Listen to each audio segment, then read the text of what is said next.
It's a Monday. You got it going. Speaking of that sweet baby blue hat you got on. Oh, yeah. That thing is sweet. Is that part of the new hat game? Yep. Your delivery came in. Can't see it too well on camera. No, this one was just an individual one. Individual. The big delivery has not made it yet. I have a haul of like 5 coming. Whoa, I can't wait to go through that haul. Sound like me in the shoe game right now. My wife asked me because over the weekend we were out and about and doing stuff and went up and we're gone for a night or so and come back and she's like, "Are you done?" I'm like, "What do you mean am I done? Jeez, what'd I do?" She looked in the closet. She sent me a picture of another box. And then she, on purpose, like stacked all the boxes up. Mm-hmm. I'm like, oh, yeah, about that. Like, no, it's never ending. This is going to go on. There was one that got delivered. She doesn't know that there's another one coming in like a week or two. It's my son's fault. He keeps sending me all these off that sneakers app. Mm-hmm. Yeah. Got to get in this drop, Dad. The next one's coming out of the Kobe oranges. Oh yeah. That we hit the haul on there. We hit that one. No, it's dangerous opening any social media because I swear social media listens to you. Oh yeah. And so I will scroll through TikTok. Yeah, I'll scroll through these things right here. They're listening. Scroll through TikTok, Facebook, whatever it is, and it's like, oh, here's a hat, and I'm like, ooh. That thing is sweet. That's easy because your card is saved in there. Just go. Yep. You're good. Dangerous, man. Next thing you know, it shows up on your porch. So, yeah. Welcome in. A lot to get to today. We'll talk Big Ten Media Days week. You'll get a lot of coverage right here on KFOR coming up. You'll have Chris Schmidt will be there. They'll be bringing some great content. Nebraska takes stage tomorrow. He's taking his flight out to Vegas today, isn't he? Yes, he'll be out there.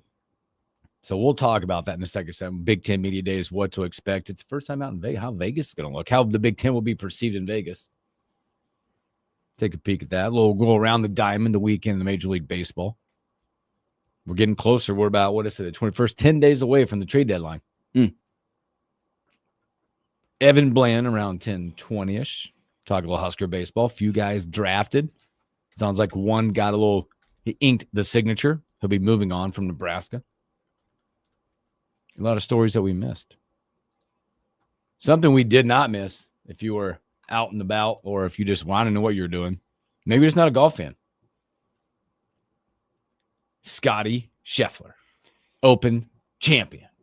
What can you even say at this point? Oh, my gosh. What a performance. And we said it like on Thursday when he kind of plodded along with that little opening 68. Yeah. Like he's right where he needs to be. He plots along. I mean, there's so many. Now you can start, for Scotty, I think he has the mindset where it doesn't matter. But the Tiger comparisons are really up and up right now. When you look at it, this guy hadn't won. Like the number of times he's won, I was talking to Chase about like since February of 22, he's now won 20 times. Yeah. Come on now. We're approaching some pretty dangerous conversations. I mean, here. come on now. He's Now it's one thing there because you're experiencing greatness. You're experiencing a guy that just has found his way around the golf course, found a way to fix things, found a way to perfect his craft. But also the mindset of you've heard him talk over the last. I mean, this isn't just last week when we talked about his purpose in life. Mm-hmm. Just a guy just loves what he does. His purpose is bigger than winning a golf tournament. Yeah. Yeah. Which I think is great. Yeah, and unfortunately, yesterday he had to clarify it because some of the media turned around like, oh, you don't care about golf. He's like, that's not what I mean. It's just that's not the fulfillment when I leave the golf course. Does he love doing what he does? Absolutely. Does he love with his craft? Yes. But you could see it. I mean, I don't know about you guys, but just being a dad, watching him win, like I think back to coaching my own kid or watching my own kid's success, like the enjoyment I get out of them. When we won state like that, I was looking for my kid. Yeah. His face and enjoyment with his teammates. I'm like, that's the fulfillment. That's the love. There's purpose. Not for me. But you look back at just the golf itself, 68, 64, 67, closing 68. He doubled. He had a double in the front and still shot 68 yesterday. When you look back at it on this weekend for Scotty, it was with the flat stick. when that putter goes, because we know what he does with the driver and hitting fairways and the iron shots, they're impressive. But when that putter goes, Scotty goes. I made a tweet on, oh God, what day was that? Friday? I think it would have been Friday, the 18th. Yeah. Mm-hmm. I said, I'm new to golf, but I know Scotty is that dude. Is this tournament over already if he's playing like this? And I think it was pretty much over. When he's on like that, it's looking. I don't know what else you can say. When he played, you watch it, he was majestic around, not getting in bad spots. Not making the big number. Well, then even when he did get in bad spots, was it round 3, hole 11, that par save that he had? I don't know if you remember that hole, but he was in some thick rough, and he chipped out of it, and I was just like, oh my God. The flat stick got him around it. I think back to the final round yesterday. I think it was number 6. I mean, first of all, 3-stroke lead, walking in, a lot of people hoping for Roy McIlroy to make some noise, which he did, by the way. We'll talk about Roy a little bit as well with this. There's a few golfers to talk about that had great weekends. Unfortunately, they just, Scotty. But three ahead, getting into the last, and then that shot on the first hole when he hit it to about 2 feet. You're like, okay, here we are. Yeah. Now he's up 4. The par 3, 6th, I believe. Missed the green, got up and down from like 15 feet. You're like, oh, it's over. And you got that one little not normal fist pump on the 6th hole. You're like, oh boy, game, set, match. But then otherwise, also, there wasn't anybody there to make a run. Right. Scotty kept everybody at bay in the last round. That's what I was going to say. He made a double on the front, still shot 1 under, 2 under on the front with a double. But nobody was able to make, nobody that was within striking distance early could make a run at him. When he has a lead, he's super smart about how he plays. He's very meticulous, and just he knows he doesn't have to be as aggressive. He's just like, okay, I have a couple stroke lead. All I really need to do is par here. I don't need a birdie. I don't need to do anything that too crazy. He's just smart about how he plays. Plots along the golf course. Yep. Lets you make mistakes if that's where it comes down to. But when I was saying about that was there weren't guys in the group that were making runs. If you go back and look at that, how that group was, you had Lee, by the way, who was a fun. I didn't know a lot about him watching him play, but he played well, but only shot 70. Could never get any closer. You look at Fitzpatrick, who was in those final couple of pairings, 69. Nobody threw the big number up. That low number to go, okay, Scotty. Even Roy McIlroy, 69. Right? Everybody that came from way behind to try to make the run were too far back. You look at Harris English. He finishes solo second, 66. Goddard, by the way, watch out for this kid. He keeps playing like he's playing. He's going to be something to be worked with. He shot 67. He finishes in solo 3rd. But nobody was ever better to make that run. Ricky Fowler, fantastic Sunday, 65.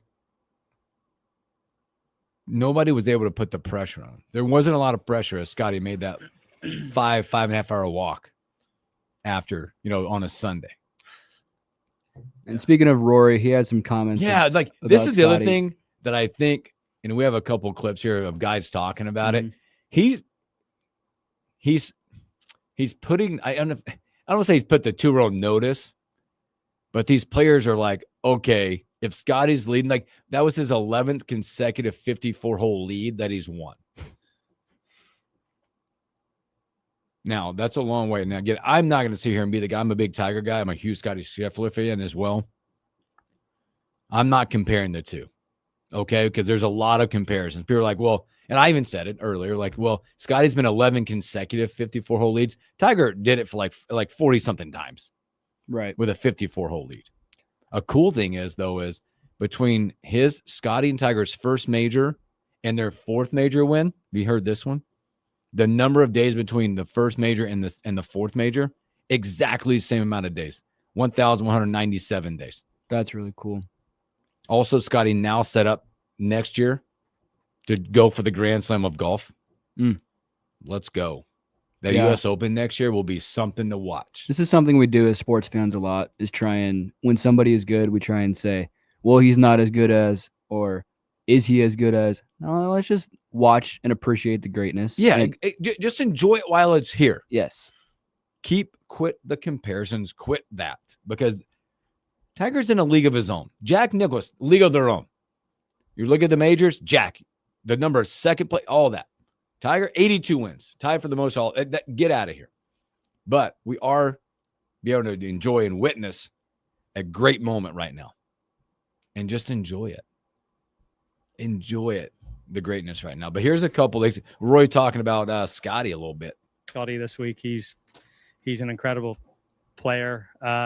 He's been dominant this week, but honestly, he's been dominant for the last couple of years. He is the bar that we're all trying to get to. And, in a historical context, you could argue that there's only maybe 2 or 3 players in the history of the game that have been on a run that the one that Scotty's been on here for the last sort of 24 to 36 months. So incredibly impressive. He's a very worthy winner, and but also he's a great person, and I think he's a wonderful ambassador for our game as well. So I'm really happy for him and Meredith and his family. Yeah.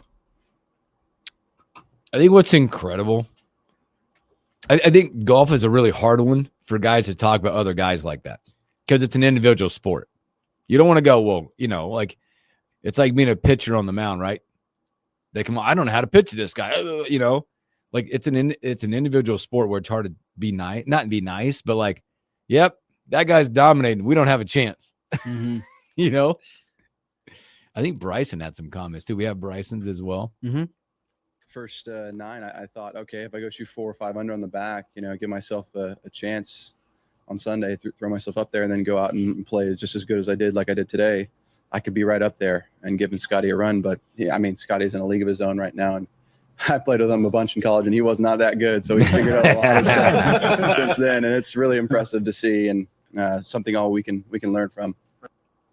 Amazing What he's done, the run it's on. Hope it continues for the tour and for Scotty. Speaking of Bryson, by the way, the guy honestly becomes super likable.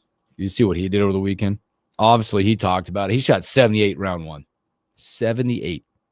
He said, they asked him the question about what were you thinking? He goes, I just want to go home. Thought his weekend was over. Yep. 65, 68, 64. Put himself back in the top 10 finish. Right. Good bounce back. What a bounce back. I believe that, if the numbers are correct, that was 13 under in the last 3 rounds of golf. 13 under in the last 3 rounds of golf. He has maybe figured out a way to play the Open Championship. Encouraging going forward for him when you look at that. Also, with a little bit of Bryson DeChambeau news, if you look at, because these tournaments, we kind of forget about what's coming up. There's a Ryder Cup coming up. If you've seen the report, Keegan Bradley officially has said Bryson is going to be a very important piece to us winning the Ryder Cup. I will use one of my 6 picks on Bryson DeChambeau if he's outside the top 6. Currently, right now, the way it sits, Scotty Scheffler, Xander Schauffele, JJ Spawn, Russell Henley, Bryson DeChambeau, and with his great performance on a Sunday, Harris English sits in the 6th spot of the Ryder Cup. Followed by, the next 6 are Justin Thomas, Morikawa, Griffin, Bradley, McNeely, Harmon. Who, by the way, Brian Harmon also had a really nice weekend. And the Ryder Cup, this is where it's like countries playing against each other, right? America versus Europe. Okay. Where we have not fared well. As a rate, like on American soil or going out, it's been it's a big dominance of Europe. But Keegan has said there's no doubt about it. Bryson DeChambeau will be on, because there was a big uneasy feelings about the live golfers versus American golf, PGA guys, and if they would cross those lines. Well, that'll be fun. Yeah, dude, that's one you have to watch. Yeah. I don't care what you're doing. It is team golf like that. Besides watching the majors, the 4 majors, there's nothing better than America, like the Ryder Cup, President's Cup. At the Ryder Cup, So do they play scramble then, or it's 4 days of 4 days? It's complete format. Think for. Ryder Cup. It's the 26th to the 28th. By the way, they'll be at Bethpage Black. It's in New York City, up in New York. All kinds of form. There's different formats: 4-ball, team, all that. And then the last day is singles, mano a mano for the cup. It's just a lot of fun. Like, you find yourself rooting against others just because you see that American flag on their chest or their shoes or whatever. Right. It's just a unique event. But again, Scotty Scheffler gets it done. I would say dramatic, but it's not. It was just a ho-hum, kind of a celebration of going around. Even after the tournament, Scotty is not very much for emotion. No. But when he looked over, you saw him see his wife and Ben and his kid. Boy, hat goes in the air. What a moment for them and for golf. As he continues that, just an amazing run. I think there's something to be said too, just about how other golfers speak about him and how he is as a person. And yes, because winning that much, you could let it go to your head, and you could be the biggest, of all time. He's not. He's just a humble guy, and he goes back home and he plays with his friends, and I think it says a lot about him as a person rather than just a golfer as well. If you go back and look now, let's see, when was this updated? I saw him talking about the Chipotles that he goes to. Oh, yeah, that's awesome. Talk about it. That's pretty cool. He was like, yeah, there's one near the SMU campus where I used to grow up, and I don't go to that one. And then there's another one that I'm not going to tell you where it's at because I never get recognized there, and I'll continue to go to that one. So I don't know. Just likes to stay out of the mix and do his own thing. Still be a person outside of golf. Still be a dad outside of golf, which I think is incredible. You go back and look right now, just some of the results of these guys, just incredible right now. I think this is up to date when you look at what he's done as far as golf wins. 3.1 million, by the way, for that Open Championship win. Currently to date, I believe if this updates from ESPN, almost over $19 million won this year. In 16 events, he's made 16 cuts, 13 top 10s, 4 wins. Scoring average this year of 68.3. It's pretty good, I'd say. I mean, from a scoring perspective, let's get this little button. Let's see where he ranks. 68.3. That's almost a 0.7 ahead of anyone else in golf, and that's a lot. Yeah, that's a 0.8 over Roy McIlroy. 16 events, 16 cuts made. Pretty impressive. So, all right, let's take a break. When we come back, we'll flip it up a little bit. Let's take it out to Vegas. Let's talk about Big Ten Media Days. That and a whole lot more when we return.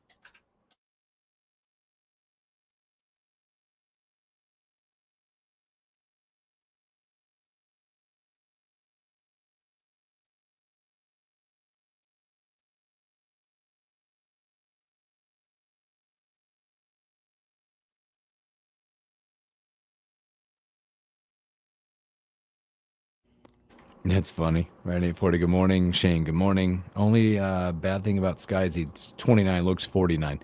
Well, it's just wearing that hat, man. Like, you ever watch Tiger's Evolution when he had hair versus all the hat, and then Sky's starting to get a little.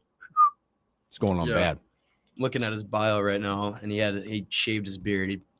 Good idea to keep the beard. I think. There's a little bit something there. Yeah, I think we got to keep the beard. And those total orange Kobe's that you were talking about. They look good. They're sweet. That sounds like you got to get these. There's something about, like, I don't know, Kobe would, if Kobe was on, he could give us a shoe layout too, but the Kobe's are like, they have good value. Yeah. No, they're a good shoe. Side. I think they last way longer. I have 2 or 3 pair of Kobe's now that I actually wear. Don't know if I wear the orange ones, but had to have them. Well, had to, want to, need to. Differing opinions from my wife, so I got these days. I had a pair of Kobe's stolen in high school from me. What? Basketball. It was my basketball shoe. Like, come on, man. I know. It was like end of the season, like a week after someone stole them. It was rough. You're like, come on. Oh my God, it's a lot going on there.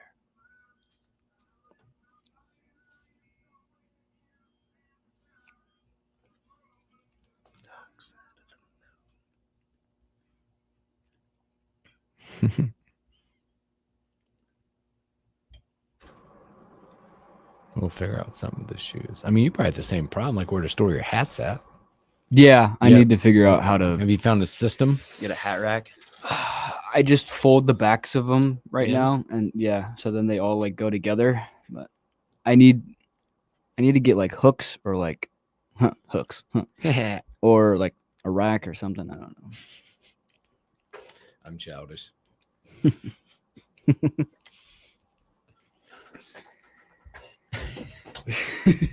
Completely childish. That's on me. Will Levis is having Yeah, I know. I just shoulder saw surgery. He wasn't gonna play anyway. that. Nope. Is that one of those? Thank God it happened. Yeah.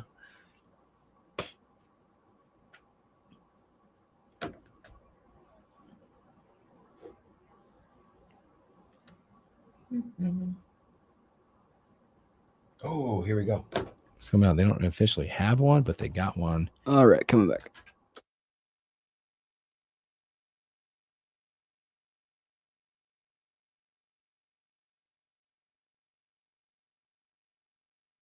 But I watch the world float to the dark side of the moon. I feel there's nothing I can do. Welcome back in the morning hookup. Happy Monday. Have you dug in the college football 26? Not yet. My kids have been playing it quite a bit. I have. Yeah, you're in it. It's been all right. I gotta admit, I don't like the game. I don't blame you. I don't like the gameplay. There's a From lot. like from going from 25 to 26. It's not as regressed a little bit. It has. I think so Ooh. too. Just like the gameplay. There's bugginess in the game that happens, and interesting. I bought it. I hadn't heard a lot because none of my kids have been like into it, but I've not Yeah. asked them like, hey, what do you think? Because I like to go try it, but they don't give me any time on the PS5. I I'm too bought old it. for this, Dad. I bought it for the sole reason because you could go back to high school and play some high school football games. Yep. I think it's since 2011. That's the first time they've done that. Even that's not that good. You only get like 4 drives yeah, to play, so it's like, wow, it's not even that worth it. Ah, But that's too bad. yeah, I know. I just had to ask because I've seen some stuff and I just haven't had a chance to play it because not allowed. Something anew. Boy, Big Ten Media Days are going to kick off here tomorrow out in Vegas. How about that? Taking Big Ten Media Days out west Tuesday, Wednesday, and Thursday, Mandalay Bay and Casino in Las Vegas. We'll have a lot of stuff here coming up tomorrow and Wednesday as Schmitty will be heading out to Vegas, and we'll be tomorrow. You have Coach. The commission will open up around 1:00 tomorrow. And then right after that, number 1 hit the podium, Coach Matt Rule. They'll get in and get out of Vegas pretty quick out there. Any headlines? Obviously, number 1 is you're going to get your first, not your first glimpse, but on the stage like it is, your quarterback. He'll be talk of the tape coming up in day 1. Is there anything you guys are? How do I put this? Is there anything specific you guys are wanting to be addressed at Big Ten Media Days? Like something coming up for the season that you need answers on? Yeah, but here's the deal. You're not going to get them. This is lip service. Mm. It always has been. It's your highlight to go in there and kind of give the overall view of what your expectations might be. Yeah. Blah, blah, blah. I think we won't get into like specifics. No. Okay. Nope. I think Coach Rule will give you. He's really good at the podium. Remember that. He is. Remember, son of a preacher man. He will give you the message from the pulpit at the time he has been allotted. A lot of stuff you'll get will be from the side tables with Coach Rule being there and Dylan and Singleton and Levitsky over there talking. But I think it's going to be, what it is. It's the players getting out there. It's a kickoff for football. To me, that's what it is. It's a Yeah. kickoff for football. Get some media attention. I don't know. I'm glad. One of the big questions was like, how is Raiola going to respond in year 2? Because I think he showed some signs of promise in year 1. Like he didn't play awful as a freshman quarterback, Mm-mm. but I think the big question mark's on him. I think specifically on just like, okay, now he's got a year of experience under his belt. How's he going to come out this season? And There needs to be a jump. it needs to be a jump. yep. And the first 4 winnable, very winnable games for Ooh. Nebraska, I You think. made the Bo Pelini quote. It's a winnable game. Winnable game. I think he needs to show out on these Mhm. first 4 games and kind of prove himself that, like, hey, it's a step in the right direction. We're all making the right step to the right direction. So I think the big question marks on him. I think a lot of the questions that we all want to know, probably out there, but that we won't get. Like, again, this will be internal stuff. What's the health of Carter Nelson after hip surgery on the offseason? I saw a video of him on Twitter. He looks big. Just what that looks like. Can he, as highly touted as he was coming off hip surgery, what that looks like? Because that could really change the tight end room. We've had 0, and I think on purpose, like Harburg, not mentioned very much. Mm-hmm. Who's going to be playing right tackle? There's a lot of interest in that right tackle spot. That kind of stuff, but that's not what you're there for. Right. Now I'll ask you guys this because this came out, because obviously this year they're not putting out an official media poll, but Cleveland.com puts one out.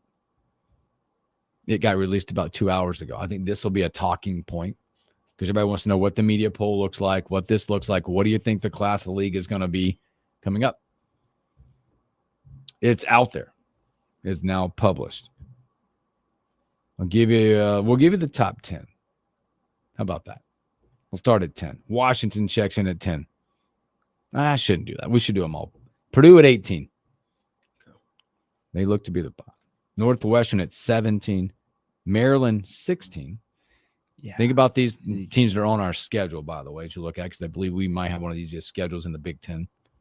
UCLA checks in at 15. Ooh. With the new quarterback. How about that? Wow. Okay. There's a tie at 13, I guess. Well, they got it. Maybe it's misprint. Rutgers 14. Mm-hmm. Michigan State 13, which is we've talked about them. They're kind of a scary team there. Yeah. Wow, you haven't said a name yet that I am. Uncharted territory, maybe, at Wisconsin at 12. Okay, there it is. They got Wisconsin over UCLA. Okay. Minnesota at 11. Washington checks in at number 10. Number 9, USC. Okay. Nebraska checks in at 8, which is where a lot of people thought when you're guessing through this where they might check in. And Iowa at 7. Indiana 6. Here's your top 5. Michigan, number 5. Illinois, 4. Ooh, wow. They have some high expectations, I'll tell you what. Oregon 3, Ohio State 2, Penn State 1. I don't think you could really argue that top 3. There's definitely some talking points around some of those other spots. Illinois 4. Woo! Yeah. Which, don't get me wrong. I think I like Brett Bielema. I like Luke do Altmaier. not. You don't like Bielema? I can't stand. I don't know why. He just rubs me the wrong. I don't know why. Just ugh. I There's something could about him. I can get down with what you're saying. I get what you're saying, like maybe as a person, but as a coach, he's had pretty good success. He has this ground and pound. We should have beat him a few times. Makes me mad that we can't do it. Should have beat him last year too. Yep. Luke Altmaier, I think he's He's going to be one of the top. Pretty there's manageable there. quarterback. Yeah, he is. I don't know.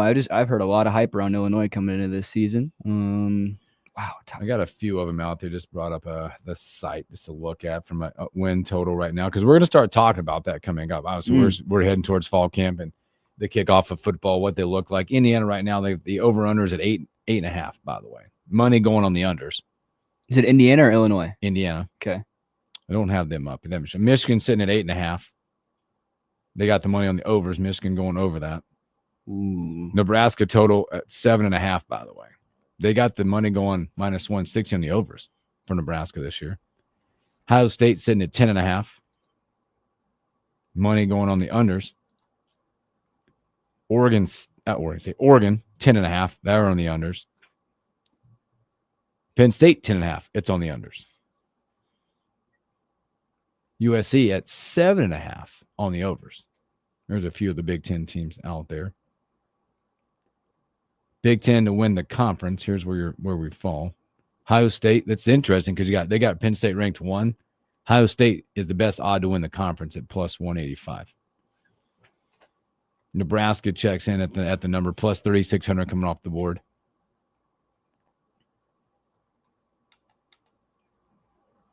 A lot of talk about Texas this year, by the way, being the best team in the country, hands down. Mm-hmm. If you're talking about the playoff, by the way, they got Ohio State minus 400 to make the playoff. Jeez. Oregon minus 260. Penn State minus 270. Michigan minus 265 to miss it.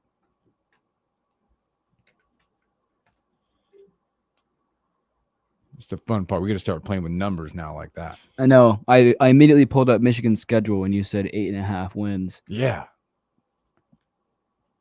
I'm trying to see where they get 9. I don't know. Bryce Underwood, is he going to live up to the hype? Listen, man, I think that is one thing. I'm glad you mentioned. That's one thing that I think you look across college football this year, even let's just say Big Ten. What happens at quarterback at all these places? Big, yeah. We know who Illinois' quarterback is. We know who Penn State's quarterback, right? And then even Nebraska's quarterback. Then you start going the big hitters like you got a freshman at Michigan, whoever at Ohio State, but they're going to be loaded. And you start going down the list, and it's like, who are the highly rated commodities at quarterback? And I think that goes across the country too. I think you know who's at Ohio State, but you just don't know what you're going to get from him. Julian Sayin is probably going to be your day one starter. Does it matter, though, how good he is when you have the talent around him? Yeah. Just throw it up to Jeremiah Smith. I mean, do you have to be a 5-star quarterback at the end of the day? Not really. No, because I think you look at it last year, Ohio State was loaded, but Howard wasn't, he was good, but he didn't do anything. He was able to have studs around to manage that and a couple of good running backs. Right. You don't have, like I said, you don't have to be a 5-star quarterback that makes insane, talented plays. It's kind of like a Brock Purdy situation. Be a game manager and just do your job. Don't screw it up. Basically, at Oregon, you're going to get probably Dante Moore, who historically Oregon has made life easier on their quarterbacks because they've been able to run the ball very well. So we'll see what we get out of Dante Moore. Yeah, it's definitely I think this is shaping up to be a really fun football season. I'm not gonna lie. There's so many storylines and different angles you can look at things. I'm really excited for not even just the Big Ten, but just football season in general. I mean, I always am coming into every year. Like, I love football, but I don't know. This year has sort of a different feel to it for me. It does. And some of those numbers are unique as you start looking at it. But as we get to Big Ten Media Day, it's going to be a lot of fun. I think it's a good event to go out there. We'll have a lot of coverage from whether it be national guys that Schmitty and Elijah will bring you or, Coach Rule. Speaking of numbers, not in the Big Ten. I was looking at something the other day as far as a future. Oh, I love futures. It's my favorite. I love futures. The ACC, I think, is going to be a very weak conference this year, just as it was last year. As advertised. Yep. There'll be a very big top end, and that's it. So Clemson is your big favorite. Any Miami Hurricanes fans out there, I'm sorry. Not sold on you. Carson Beck is not your guy. Mario Cristobal is not your guy. Not sold on. So you know who I was looking at, sort of a longer odds to win the ACC? Just because I think they're longer odds because Clemson is such a big favorite. Georgia Tech. Really? Georgia Tech at plus 1,200. I think that's a great number to win the ACC. Clemson most likely wins it, but why not take a shot with plus 1,200, Haynes King coming back. They got other weapons on offense. They played pretty well last year. I'm a big Brent Key guy. He's a great defensive mind. Like it. I'll put a couple bucks on plus 1,200 to win the ACC. Like that. We're gonna get to that fun stuff as we get closer to it and start getting some odds out there. And I just looked at this. My biggest thing is, if you watch, I saw a clip this morning on Get Up. They had Paul Feinbaum on, and he was number one coming in. The other Heather, what's her name? Forget her. name, Heather, I think. And she's like all Penn State winning it. Feinbaum said Texas, no matter what. Texas, best team in the country. I want to see how they manage expectations out there. Is Arch Manning? Maybe he is. We haven't seen a lot. We know about him, what that looks like, the pressure to deliver in a big-time SEC environment. And to add to boot, he's the odds-on favorite to win the Heisman. Is he really? Plus 550 off the board. Nussmeier comes in at second, 750. I'm sorry. How about the Jarris, quarterback Cade Klubnik? I forget if I said that correct. Out of Clemson, 850. And then Jeremiah Smith plus 1,000. Oh, my. Coming off the board. I might have just found my second future. Mr. Jeremiah Smith. You're like, Oh, no. His all be depending on what that quarterback looks like. That's true. And if they can learn how to defend him. I mean, it's gonna be a big year for him. Not taking away saying he's not gonna have the big year, but it's you go back and like you say, we talk about the quarterback spot. You know, how about this? I mean, let's look at Texas. Here's that talking about expectations to manage. They open up. See their opening game. Is it Ohio State? Yep. Yeah. Yeah, the rematch. Let's jump out of the gate. Arch, Perfect. welcome. Okay. Their SEC schedule, if you look at their SEC schedule, it's not daunting this year for Texas. And that's why I believe they're at the top. At Florida, Oklahoma, at Kentucky, at Mississippi State, Vandy, at Georgia, Arkansas, A&M. Notable names missing from that. So obviously, it's the way they got to division said no LSU, no Alabama. You'll learn a lot about that team probably out of the gate. And if you're asking where are some Big Ten guys out there? Let's see. Drew Aller checks in at plus 1,700. Just for, I almost said a bad word, but just for giggles. This is Bryce Underwood plus 4,500. Dylan Raiola plus 5,000. Heisman. Again, I'm just throwing it out there because they're numbers Right. that we associated with Big Ten in our own home state right here. Nico, by the way, as we talked about, you saw where they fell in the mix of the Big Ten in the media poll way back, plus 2,700. Same odds as Carson Beck.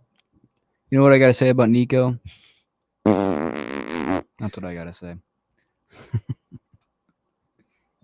A lot of fun odds out there. So we'll learn a lot more. No, we won't. Big Ten Mini Days tomorrow, 1:00. The commissioner will take to the podium, followed by your head coach. I love that we're out of the gate, by the way. Love it. Get in, get out, get it done, set the tone, move on. Man, all this football talk. Now I'm itching. Fired up. I know. We're getting it. Oh, we're so close, but so Stoked. far away. College game day is going to be so much fun. I can't wait to turn it on that first Saturday. Yep. So much fun stuff. So, all right, let's take another break. When we come back, we'll wrap up hour number 1.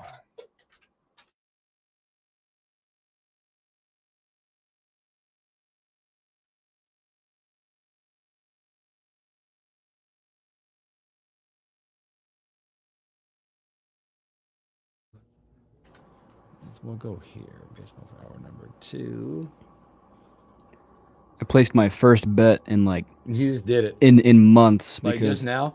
no, I You're like, I'm in. yesterday I placed one. I don't normally bet baseball just because over the course of the season it's so hard to get leverage on it, I feel like.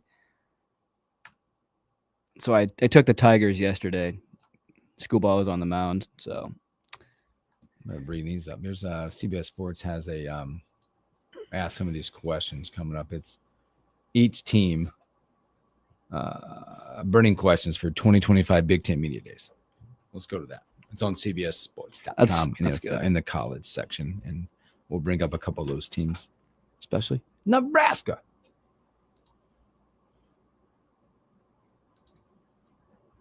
Good morning, Greg. You guys stay cool and hydrated out there today as you're making your rounds.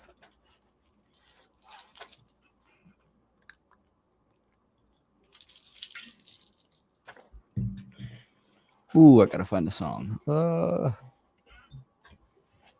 Up Against the Clock. Nobody better at the time. Let's go.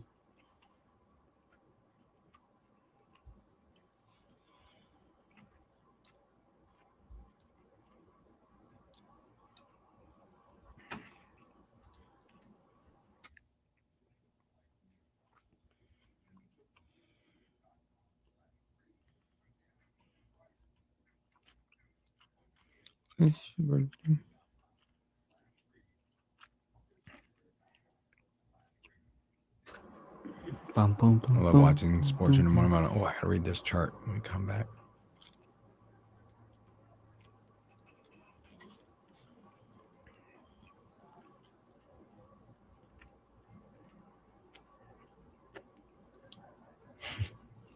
That's incredible.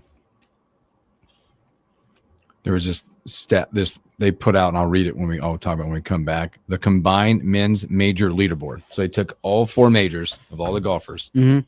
and made a chart.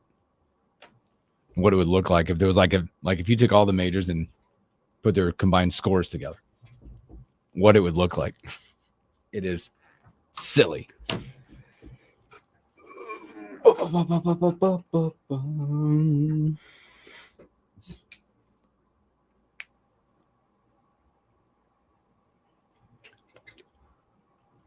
Here we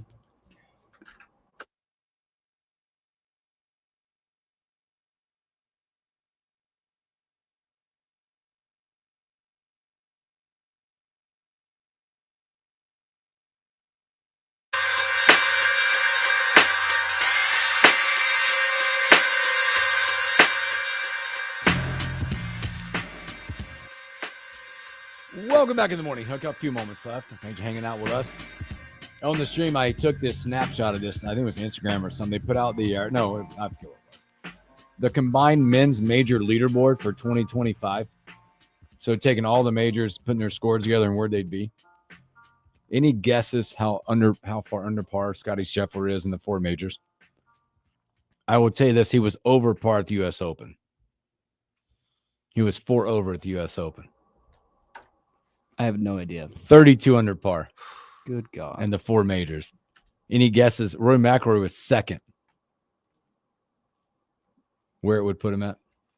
15. 11 under par. Good Oh God. my gosh. Xander Schauffele would be 10. Rahm 6. English 5.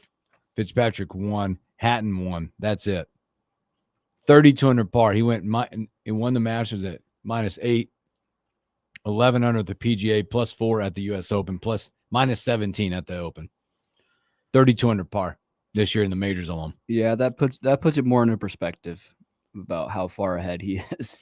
That's nutty. That's incredible.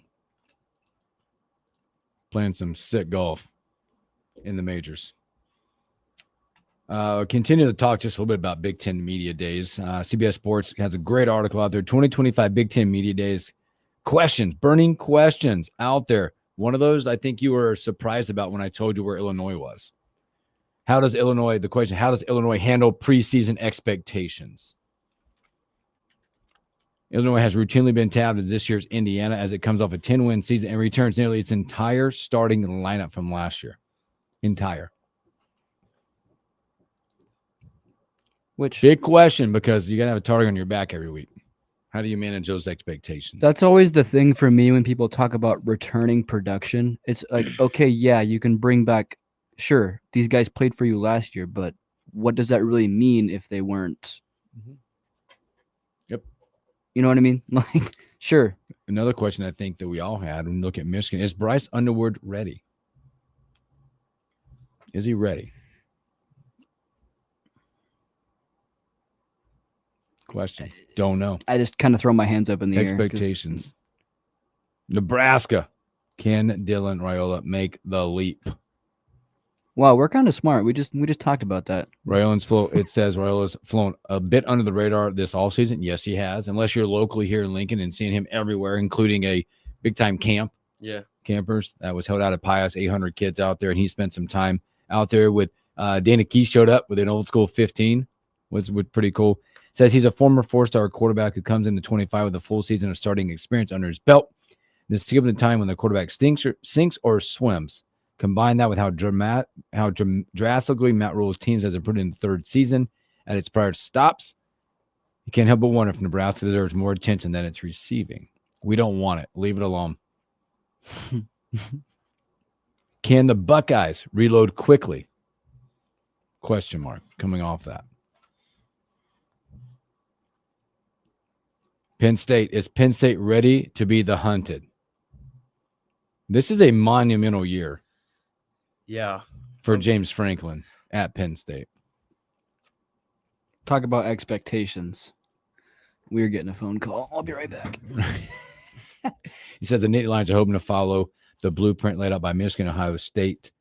Before them, they retained a number of their draft-eligible players with the hopes of getting a Big Ten title, making a run at the national title. But Penn State is usually looked at as the third team. Yes, it is.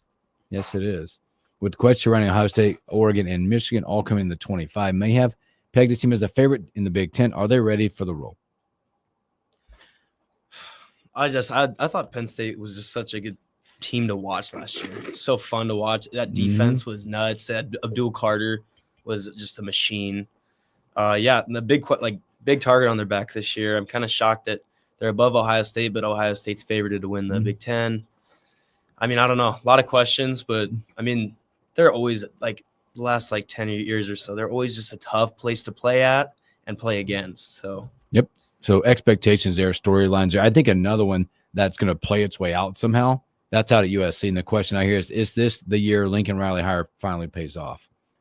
They went backwards every single year. They won 11 in its first season, obviously with Caleb Williams, a very super dynamic quarterback who knows in the NFL at this point.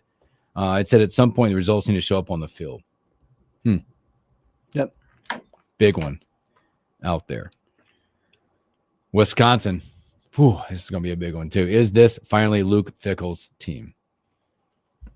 We never got the sense that Luke Fickell enjoyed the dairy raid bestowed upon him as offense when he brought in Phil Longo to Madison with him. Now Longo is gone, and the Badgers have made serious changes to the roster on both sides of the ball via the portal. Things don't work out this year. Wow. Question mark. Wisconsin.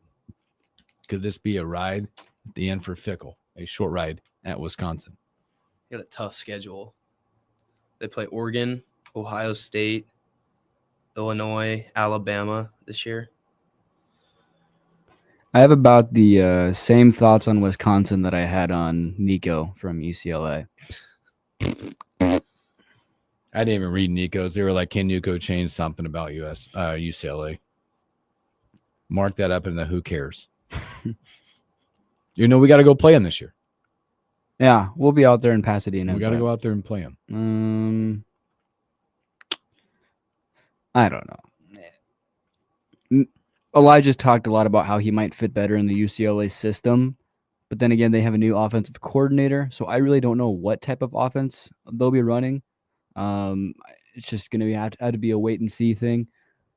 He didn't impress me a lot at Tennessee. I'm just going to come out and say it. So, yeah, it's just a wait and see thing for me. Maybe he'll prove me wrong, but I'm not a big Nico guy, to be honest. Well, unfortunately, the way all that went down in the media. I was gonna say his antics didn't really help his case for me. So. Yep, absolutely.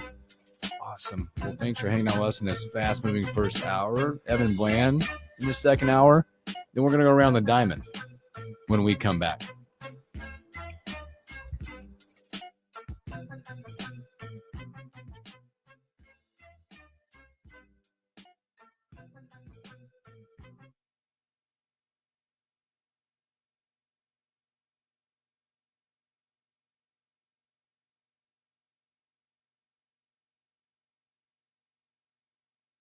On KFOR FM 101.5, 1240 AM, and online at KFORnow.com. If you want to make new floor shopping easier, come to O Street Carpet. Hi, I'm Steve Carper. Our flooring professionals can help you choose the best flooring for you, your family, and your budget. We eliminate the confusion. Even better, you'll be enjoying your new flooring much sooner. No 6 or 8 week waits. We'll install right away and save you money on installation. Floor shopping made easy every day at O Street Carpet. O Street Carpet. 1732 O Street. Family owned and operated. Always the best value.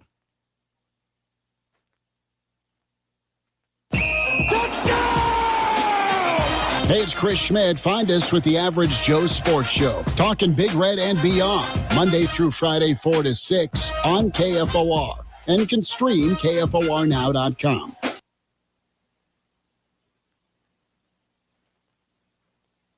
Sometimes more of a good thing is just too much. Honey, I need you to move your car. The delivery guy is here. Only 184 boxes today, ma'am. White shopping day. But if you're a local business or nonprofit with a small team and limited budget, more is precisely what you need.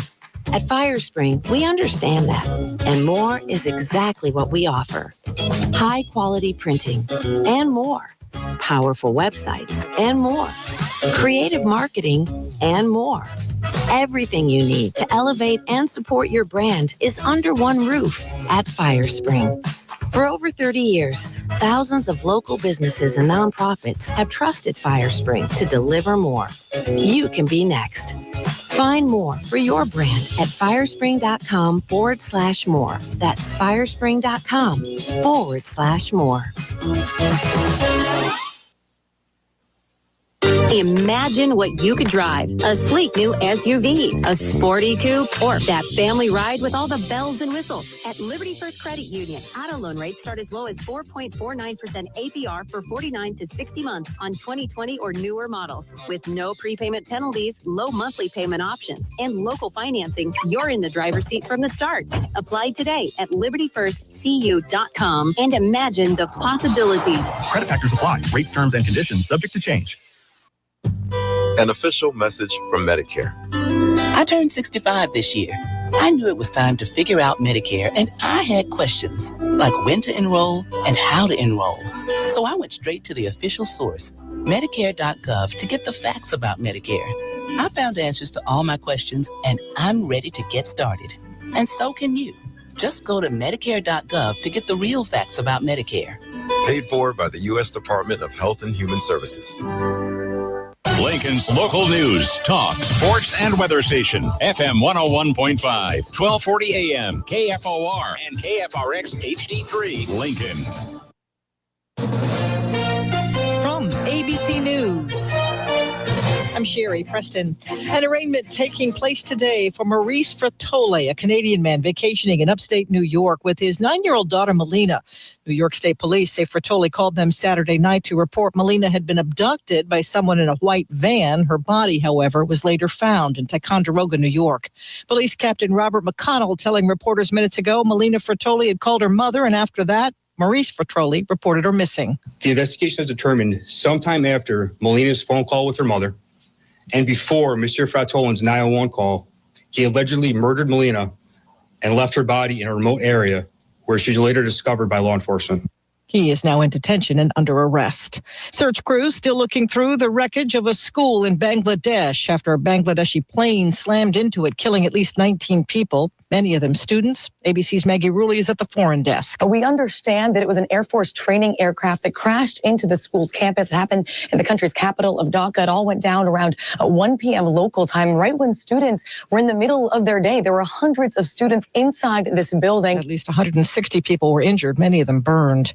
NYPD officers confirming a second suspect is now in custody for the Saturday night shooting of an off-duty Border Patrol agent who is expected to be okay. The first person arrested, an undocumented immigrant with a long rap sheet, says Homeland Security Secretary Kristi Noem. There's absolutely zero reason that someone who is scum of the earth like this should be running loose on the streets of New York City. In Washington, Republicans and Democrats are working on a bipartisan measure to release more of the Epstein files. Even if that were to make its way through Congress and they would vote to approve that release, it's really symbolic. It's to get members of Congress on the record here. They don't have the authority to actually force the administration to release documents. That's ABC's Karen Travers. You're listening to ABC News. I'm still going for it, even with higher stroke risk from atrial fibrillation, an irregular heartbeat not caused by a heart valve problem. Over a 3-year study, Eliquis apixaban tablets reduce stroke risk better than warfarin, and over 97% of Eliquis patients did not experience a stroke. A first stroke occurred in 2.9% of warfarin patients versus 2.3% of Eliquis patients. Don't stop prescription Eliquis without asking your doctor. Stroke risk may increase. Eliquis can cause serious and potentially fatal bleeding. Don't take if you have an artificial heart valve, abnormal bleeding, or antiphospholipid syndrome. While taking, you may bruise more easily or bleed longer. A spinal injection increases blood clot risk, which may cause paralysis. Get medical help right away for unexpected bleeding or bruising, or back pain, tingling, numbness, muscle weakness, or incontinence. Aspirin products, NSAIDs, SSRIs, SNRIs, and blood thinners increase bleeding risk. Tell your doctor about planned medical or dental procedures. Learn more at Eliquis.com or call 1-855-ELIQUIS. A hit-and-run case still under investigation. Good morning. I'm Jeff Moats. We're at 82 degrees at KFOR. 2 vehicles collided late Sunday afternoon in the North Bottoms area of Lincoln, where one driver fled the scene. This happened at 12th in New Hampshire, where a northbound vehicle ran a stop sign and hit another vehicle that was westbound. Those vehicles collided in the intersection there. The driver of the vehicle that was northbound that violated the stop sign then left the scene. Lincoln Police Lieutenant Brian Agnew tells KFOR News the driver of the northbound vehicle then fled in an orange Infiniti from the scene. No reports of any injuries. Lieutenant Agnew says the suspect is possibly a Middle Eastern man in his 40s. 3 people were hospitalized early Sunday morning after a crash in South Lincoln, the area around 13th and Odo. It was a one-vehicle collision where a vehicle wrapped around a light pole, having sustained severe damage. According to police, investigators are looking into whether or not alcohol and speeding were factors. Investigators say the driver of the vehicle was taken to a Lincoln hospital in life-threatening condition.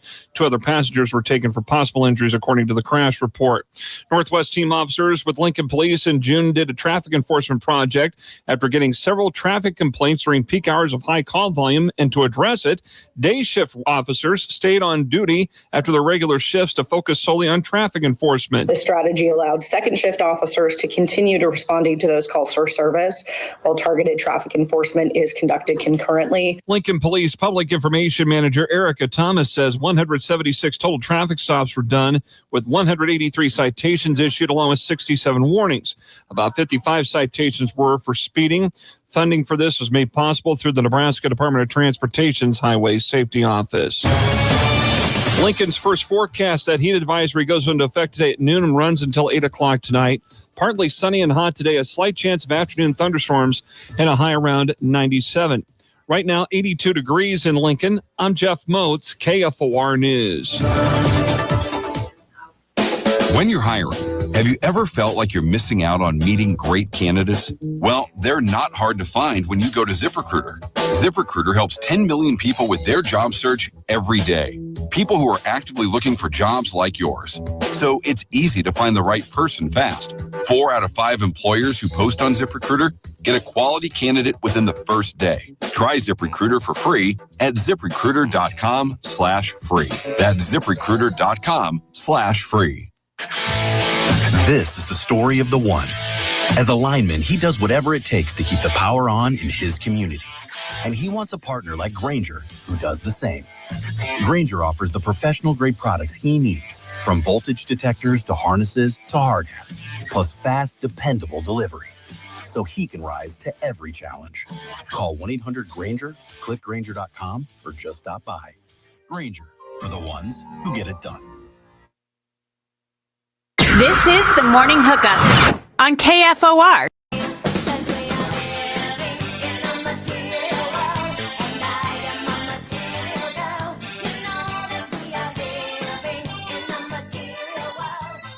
Welcome back in the Morning Hookup.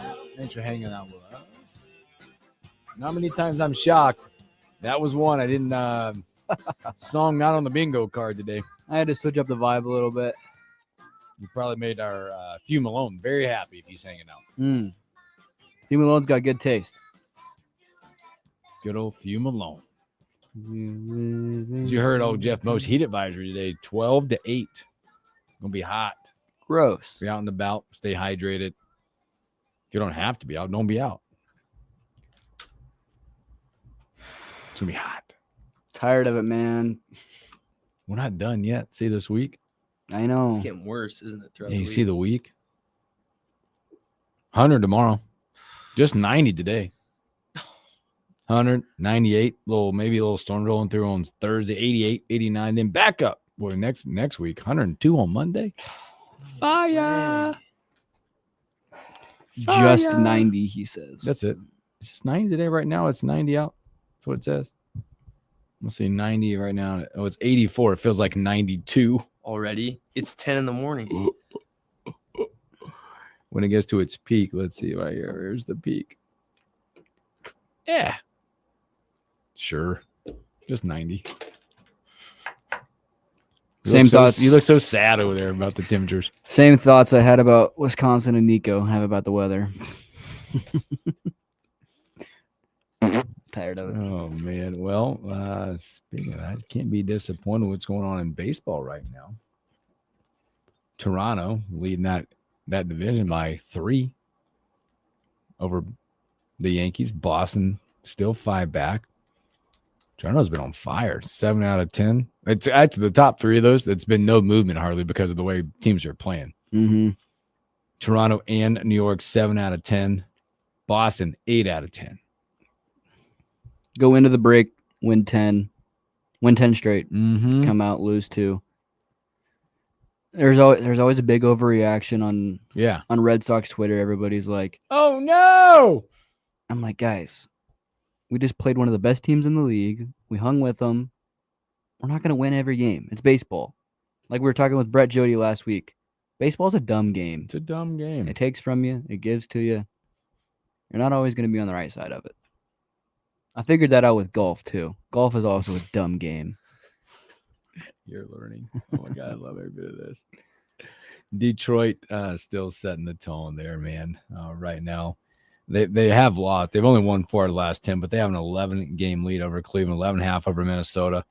Skewball was so good yesterday, by the way. 6 2/3, 4 hits, 1 run, 1 earned, 11 strikeouts yesterday. Did not get the win, though. I feel like it was like Paul Skeens. They did win 2-1, but he did not. He had a no decision in that game. High pitch count. He has 105 pitches when they took him out. But another dynamic performance from him as they continue to set the pace. Houston still 4 up out there. That gap has closed just a little bit. If you look at the records, they are lost. They only won 3 out of the last 10. Seattle and Texas, both winners of 6 of their last 10. So a little movement happening there within that one. 2-team race, by the way, out in the NL East. Phillies and the Mets. That'll be your race out there. There's a half game that separates the 2 right now in that division. So only 2 teams have a chance out there. Now we got a little action. How about that NL Central? Maybe this is maybe the toughest division out there right now. Maybe the best team in baseball is sitting there tied right now. Speaking of 10-game winning streaks, Milwaukee. They are on a 10-game winning streak to close that gap to a dead heat. You know who they just swept to? The Dodgers. Did you know that is they swept the season? They did not lose them. They're going back to last year. They've won 8 straight against the Dodgers. Wow. I didn't know that. I think they're 6-0 against the Dodgers this year, and they don't play them again the rest of the year. They'll take that in the last 2 last year, so 8-0. Yeah, Milwaukee's a little sneaky. Boy. Cincinnati kind of holding a little serve there. Won 6 out of 10. They're 7.5 back. The Dodgers, losers up 3 straight, as you just mentioned. The Brewers took it to them. They've only won 2 of their last 10.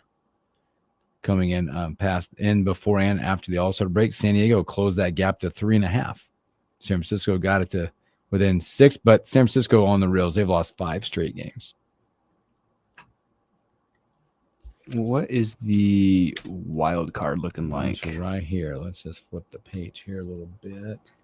Wild card situation right now, the way it stands. New York, Seattle, Boston all hold wild card spots. There's a few teams still back there. I'd say we might be in the play. Tampa Bay, 1.5 games back. Yeah. Texas, 3.5 back. The Angels, unexpectedly. 4 games back in Cleveland, 4.5 on the outside. But Boston holds a 1.5 game lead there in that one. Milwaukee, just by the way, go Milwaukee, the Mets, and the Padres right now out there. Little separation has started to happen in that wild card with San Francisco and Cincinnati 2.5 back.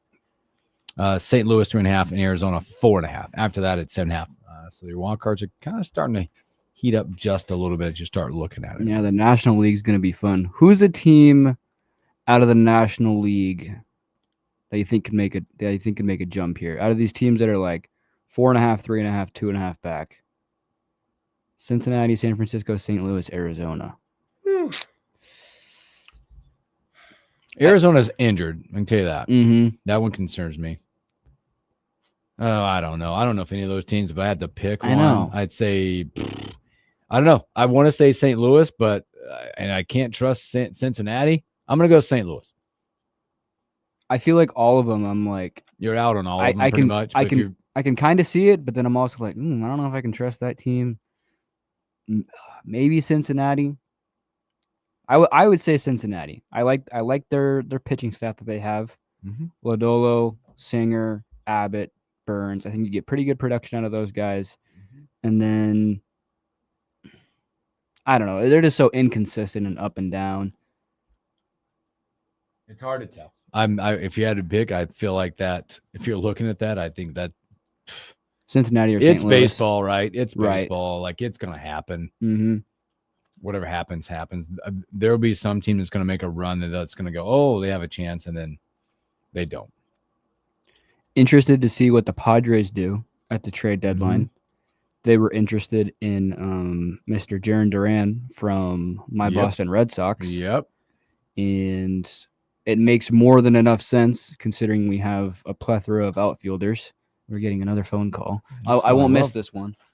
Don't miss that one. We'll take all the phone calls we can get. We appreciate you guys taking the time to hang out with us. As you mentioned, the trade deadline about 10 days away. Who's going to sell? Who's going to buy? Who does nothing to sell?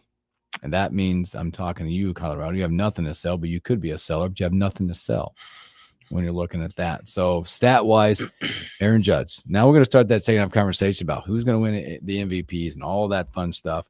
Judge 352, still setting the pace by about 20 points out there. Cal Raleigh has not hit a home run. Oh, my God, he hadn't hit a home run. I'm just kidding.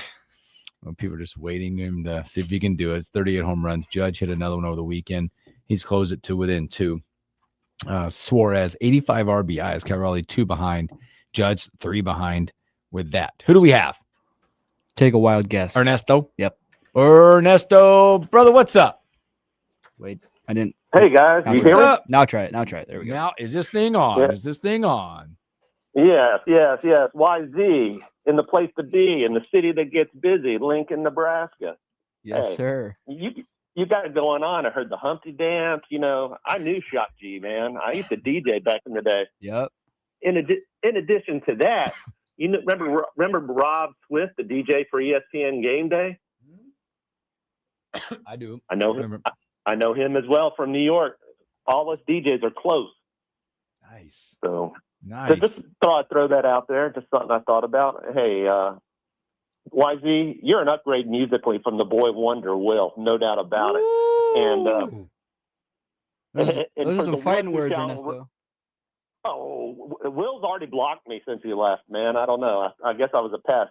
He took all my sunscreen and ran. I have to get you guys into the batch of that, especially since you're a big baseball guy. So. Love it. Anyways, YZ, you're the best, man. And for the one who shall remain nameless, you know who I'm talking about. Mm-hmm.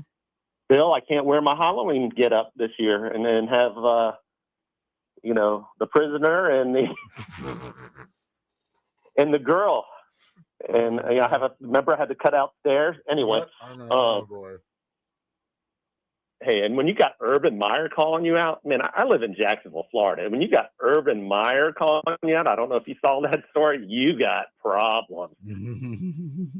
But you know who don't got problems? The morning hookup, because they got YZ in the place to be. Woo! Appreciate you, Ernesto. Great stuff, man. Thank you. Good to hear from you. That's special. That's how you start your Monday morning, man. That's how you start it. Oh, the man. right way. Going back through it. Judge, 128 hits, still 13 set ahead of the pace in Major League Baseball. 458 on base percent, 725 slugging. My goodness, he's been really good. Bobby Witt, 33 doubles, still setting the pace there. Paul Skeens, 2.01 ERA. Crochet had another good outing, didn't he, over the weekend? Mm-hmm. Yep. Not as many strikeouts as he normally would, but yeah, it's not always about strikeouts. He limited base runners. I think only gave up one run, and then Red Sox didn't get to the Cubs until I think later in the game, and then they put up 6 on him. So, yeah, did his job, came out there, and I'd say that'll do. Yeah. That'll do. A few good matchups tonight, by the way. Detroit at Pittsburgh. Paul Skeens to the mound tonight. Yeah, that'll be a fun one. Good one out on paper. Boston at Philadelphia to get it started. Bueller Wheeler tonight. I'm scared. Really good little action going on there going to the bump there tonight. That'll be fun to watch. Minnesota at LA. The Dodgers tonight show Ohtani slated to get to start tonight out there in the late game. Some fun little stuff going on as you start leading up. Jack Leiter will pitch tonight for Texas.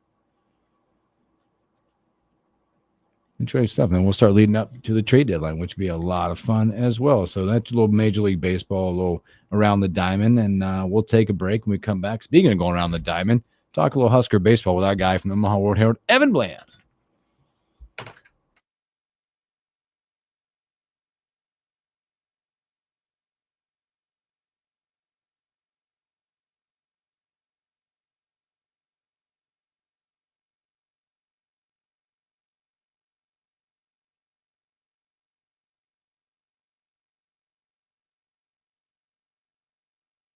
Wait.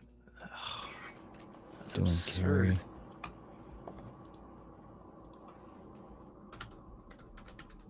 I need to find out. I need to ask about them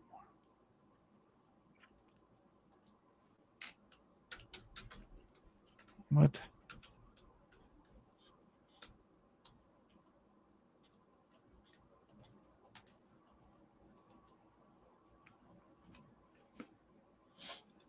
That's wow. The same feed.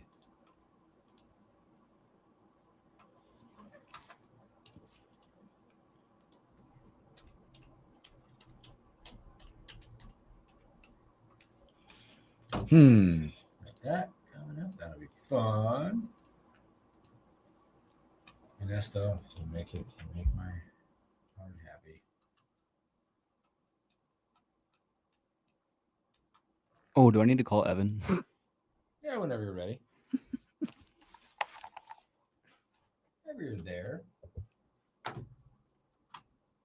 have your upcoming rental. Trust sender. Don't want to protect it.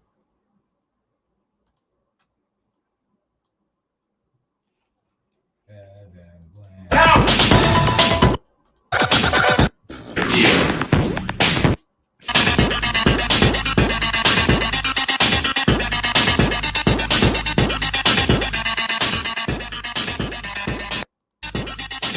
Oh, that's gonna be funny. Yep. Shane said sunglasses fogged up when I left my house, so humid. Right 840. There it is. YZ is totally starting to sell in nicely.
Welcome back in the morning hookup. Is that from our friend?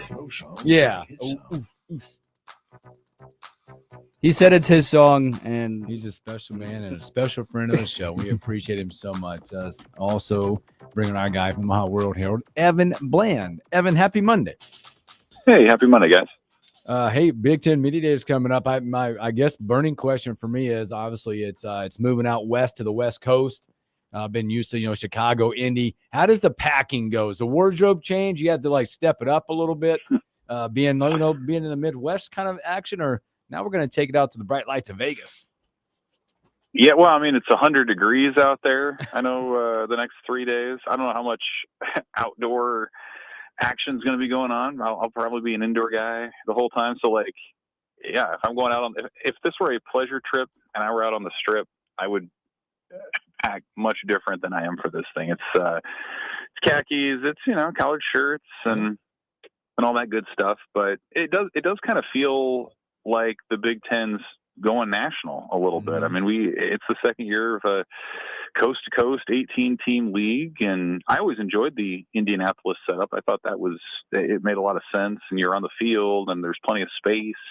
So it'll be fascinating to see how that translates to Mandalay Bay. But I know the league is moving it out there, at least this year, in a nod to the West Coast schools. It just feels maybe a little more big time, a little more like it's truly a national conference in college football. Just like Vegas, bright lights, all the stuff that comes with it. Also has great food out there, by the way. A lot of good restaurants. Indy, I know you probably hit some local spots in Indy. Have you tabbed out the places to eat when you're in Vegas? Yeah, I mean, Indy had, St. Elmo's, of course, and a bunch of really high-end steakhouses.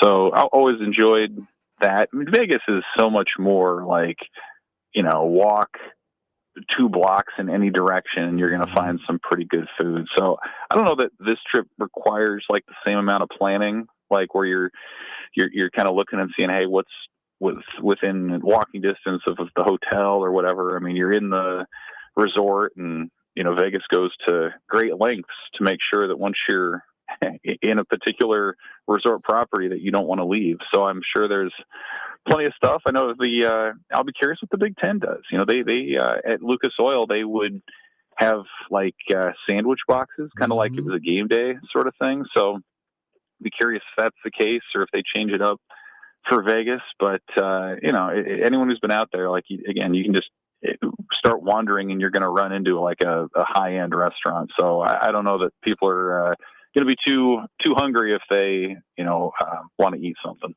Evan, earlier we were talking futures bets, and when in Vegas, you might have to hit some casinos out there. Are you bringing some extra cash to lay down some futures bets or hit the blackjack tables maybe? Honestly, yeah, I'm bringing a few dollars. I'm a blackjack guy. I do like the blackjack, like the process of the game. I think the social aspect's really fun too. Like you sit down and you're not competing against the person next to you, and you kind of learn where people are from. And so, Vegas, people are coming from all over the world, and this week, who knows? I mean, there's probably some other media types and maybe even some players that are old enough to go out and do their thing. So yeah, I like it. I'm a guy who does not hit on 16. I want the dealer to do that work and to earn it against me, I guess. But yeah, I think probably tonight before the action gets going tomorrow, I'll probably see what's going on a little bit. But then, we get into Tuesday and I'll be there for a good chunk of Wednesday. It should be pretty steady. I mean, tons of coaches and players. And of course, Tony Petitti's talking, the commissioner. So there should be plenty to do, regardless of whether the gambling goes well or not. Well, whenever you do the send-off, every Husker fan should go put a little bit on red as you walk away from the table. So speaking of Big Ten Media Days, when you go out there, obviously there's storylines you want to look at or hope to get some information from. I know we'll talk about Nebraska in a minute, but when the commissioner speaks, what are some of the things you're hoping to hear or get out of? Because I know there's a tussle, there's a power struggle right now with Big Ten SEC and about this whole playoff and the 8-9 game conference schedules. What could be gotten out of what the commissioner might say tomorrow? Yeah, that'll be the main thing for sure. Is going to be the CFP playoff format moving forward, and they've been in like you said, a power struggle with the SEC over that. And the Big Ten has been pretty clear that they're favoring the automatic qualifier method, where the Big Ten and the SEC would be guaranteed 4 spots in the CFP, and that would come through play-in games. And it sounds like the only way that the league would back off of that is if the SEC were to go to 9 conference games from 8, where they are now, to level that. So yeah, I think that'll be probably the main topic or thing that he wants to get out there. I'm sure they'll talk some about the rev share era and what that means for the sport. There's tons of big picture topics. You can talk about kind of the future of NIL. You can talk about the transfer portal and where that goes. But I think the most imminent thing is, certainly from his point of view, is figuring out that CFP format for 26 and beyond. And it's an interesting game of poker a little bit. I mean, to use kind of a Vegas theme there, like, I think the Big Ten does believe in the AQ format, but if nothing else, like it may get the SEC to move to that 9th conference game and level that thing. And I think that's something a lot of college football fans would get behind. So it's a rare chance for Petitti to come out. He's not nearly as outspoken as his counterpart in the SEC, Greg Sankey. So whenever Petitti does talk, it's always fascinating to see where he comes down on certain things. And I'm sure, he'll have some other probably messaging that we're not even thinking of that he'll bring up tomorrow as well. Hey, also out there, obviously, we're going to hear Coach Rule. They're going to come out of the gate. They're going to come out swinging, and obviously, it's perfect timing for Coach Rule being number one. Son of a preacher man. He'll be in the pulpit speaking it. But what maybe for expectations, or not expectations, but what do you are maybe hoping to hear, or the confidence when Dylan gets a chance to talk? I think he will be a front and center, bright lights kind of guy, and what his approach might be, and how that might come across to the nation and Husker Nation. Yeah, I think that's one of the most interesting things for Nebraska at Media Days this year is Dylan Raiola is sort of his unofficial national debut. I mean, he's going to be an interesting person to talk to from a lot of national folks who want to hear from a guy who was the son of an NFL center and who trains with Patrick Mahomes and who was a former 5-star quarterback. I think you'll probably hear a lot of questions about why did he pick Nebraska? Why he could have stayed at Georgia. He could have gone to Ohio State as he was committed there as well. And he chose Nebraska. So there's an optimism, I think, in general nationally, that Nebraska can be better and will take strides. But hearing that from a guy who had the chance to go anywhere in the country, I think will be interesting as well. And I think from a messaging standpoint, he'll probably mirror his head coach, Matt Rule in the spring, what I thought was quietly confident. He wasn't, I didn't think he was overly aggressive about what he thought Nebraska could do, but he said, yeah, I think we're going to be good. We addressed some things in the portal and we have guys coming back. And yeah, I think, I think Dylan Raiola will probably say something similar to the effect that this is a close team and they upgraded and guys got better. And yeah, they should expect to be in a lot of these games because of the resources and the effort that they put in. So, we've heard from Raiola a lot in short local media sessions during the year. He's always really good about talking during the week and after games, but this is sort of a different, more relaxed setting where you do get to hear from him for roughly an hour between what he does on BTN and some of his breakout talks. So maybe we'll learn a little bit more about Dylan, but I think certainly he's already emerging as one of the faces, certainly of Nebraska and the Big Ten, and it'll be fascinating to see how he carries himself.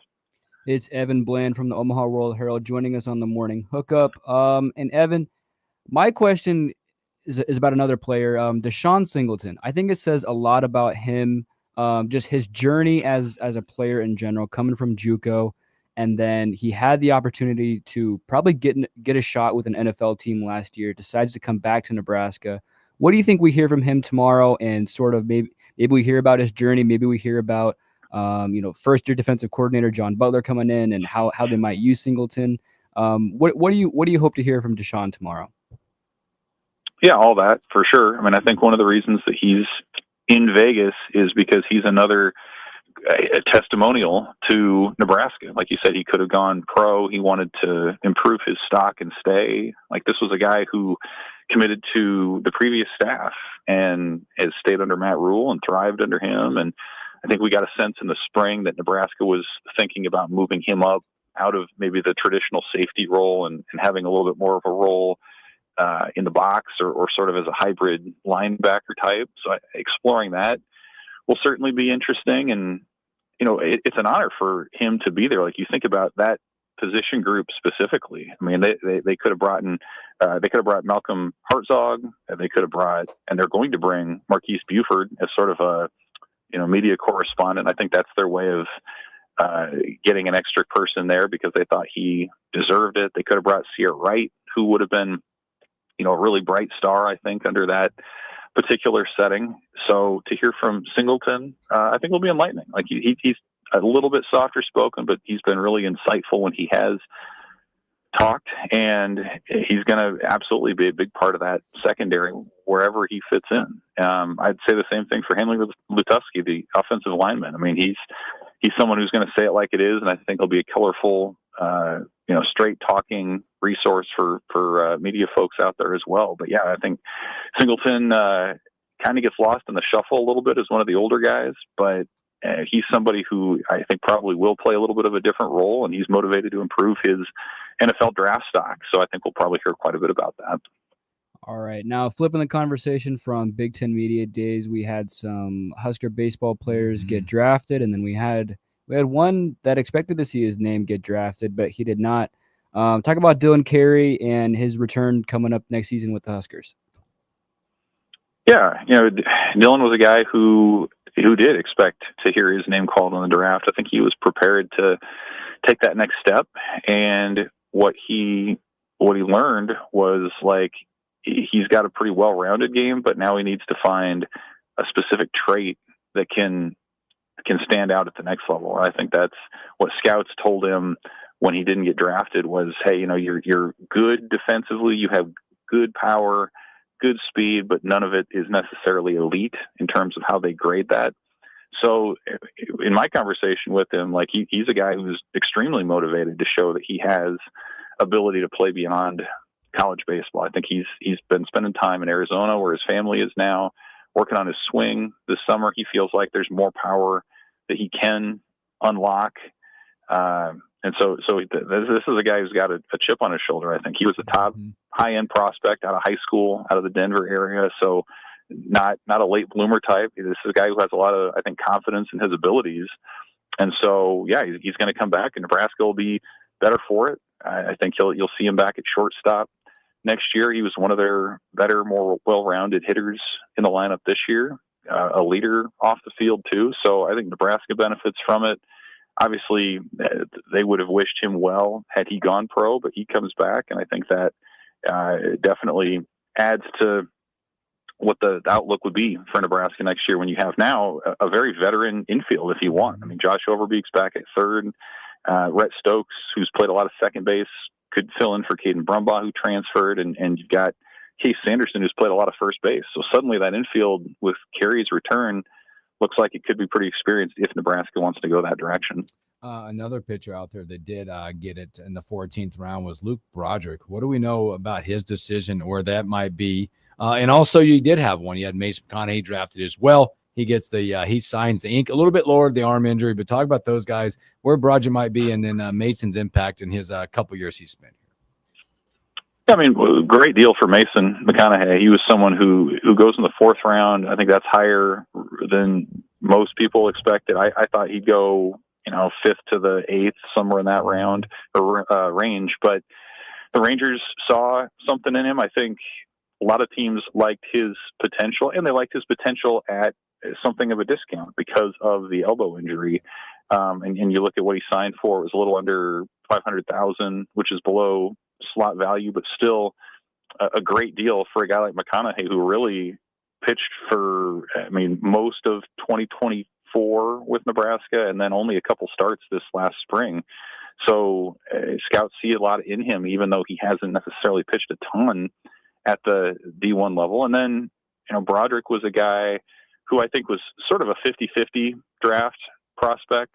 He had a certain number that he wanted, and the Rockies came close enough to where he thought it'd be worth it to pull the trigger and go pro. And another cool story along with Mason McConaughey, both of those guys were JUCO walk-ons who didn't have any other options beyond that. And Broderick goes and starts for a little while at Iowa Western, and then becomes Nebraska's best reliever and turns that into a mid-teens draft pick. What a cool deal for a kid from Elkhorn with Broderick too. So I think those two decisions certainly shape or help bring clarity to what Nebraska is going to do next year. They're going to have to move on from McConaughey. I think Ty Horn's that clear guy that you start with on Fridays, and they're going to have to find a new closer now too with Broderick moving on. So if nothing else, resolution for both players and program, and I think that's the most you can ask for at this point. Yeah, because that was the next question. Where do they go? And obviously, you got a few still there, but there was another one as well, right? Didn't Cash also not here yet, but a commit that also got selected? Has he made the decision? Because was he in the 12th or 13th round, somewhere in there? Yeah, a few other guys. Yep, Cash Cooper, junior college kid, ended up signing with Detroit. He was a 12th rounder.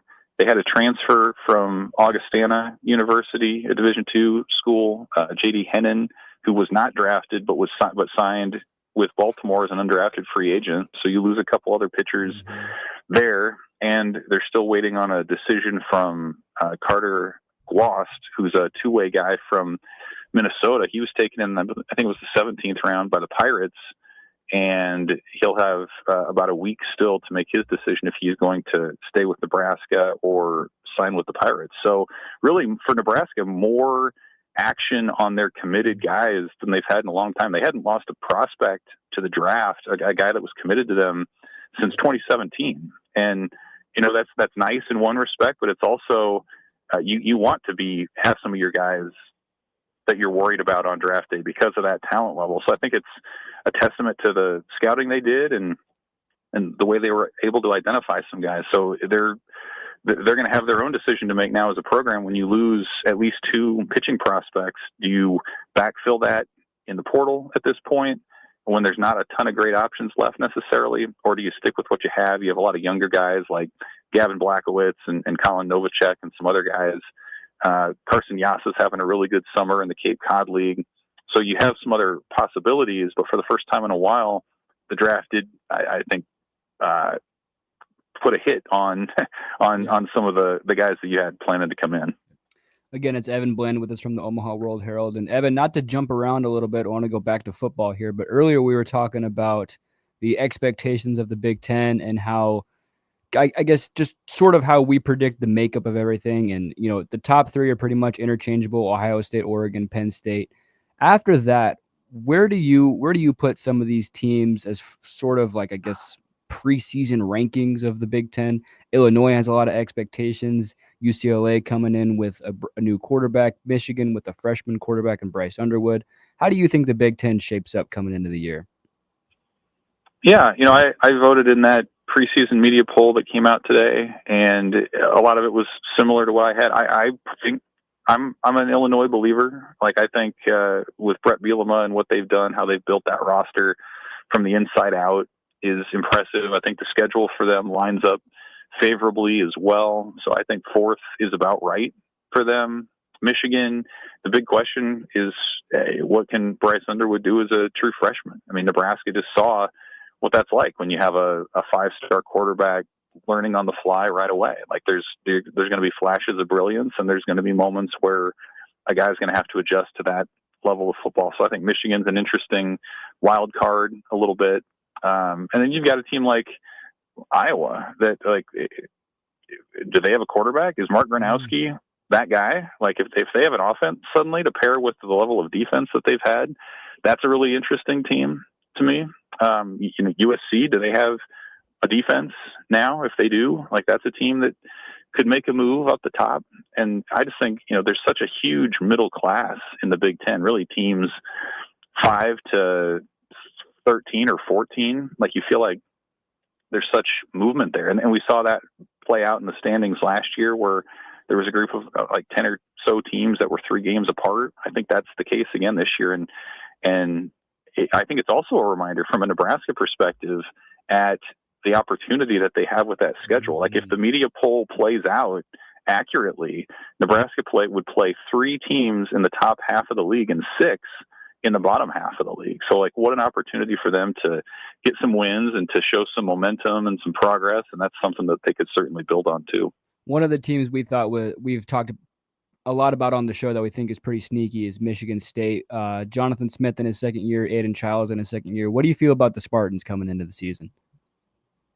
Yeah, I mean, sleeper team under the radar. I'd put them in that kind of bottom part of the massive middle class that I'm talking about there, where, I mean, they could make a move. Like, if you're talking about who is this year's Indiana, like the team in the league that's pretty far down that could make a leap, like that, it'd probably be Michigan State. It's not to say that they will, but like I think there's quite a bit of sleeper potential there. You mentioned Childs in his second year, and I think Jonathan Smith, I mean, he had success at Oregon State, and there's urgency there to win sooner rather than later. And we've seen Sparty when they're rolling, and in the past 10 years under Mark Antonio and just some of the quality teams that they've had, like it's not impossible to win at a high level there. So yeah, I'd put them in kind of that sneaky group that you watch and you say that to me is on the short list of teams that could make a big jump and maybe far outseed its projections if things go right.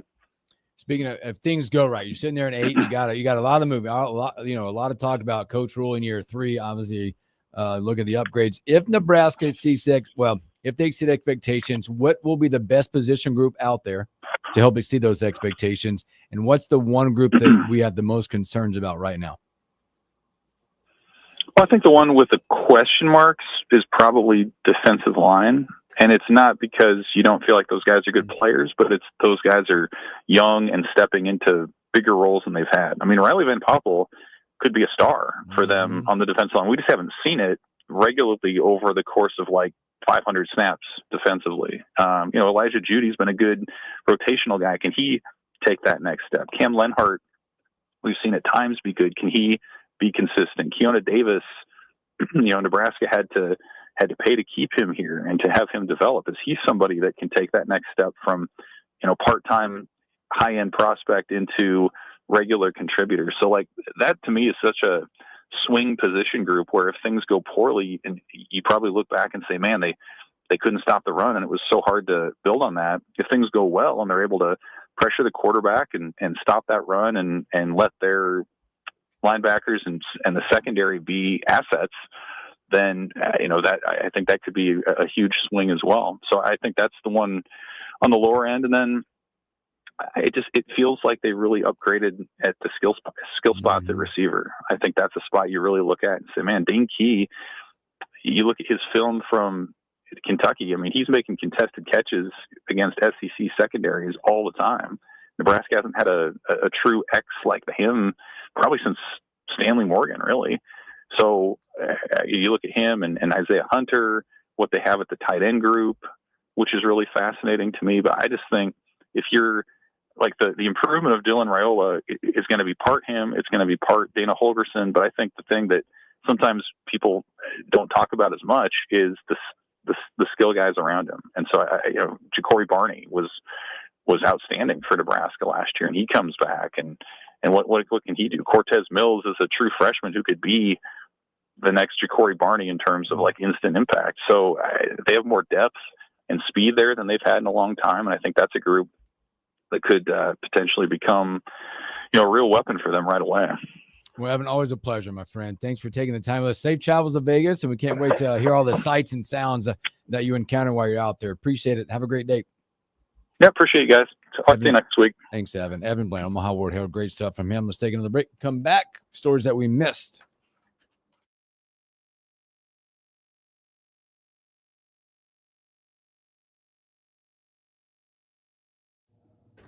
See whether you're working with double-handed over there. Got this.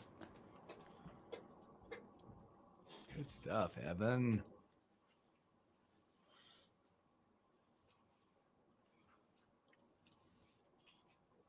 No, I'm not.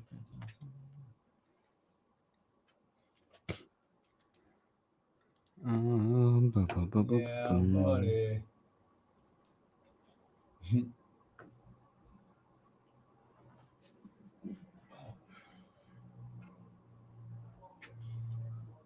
Let's get that up.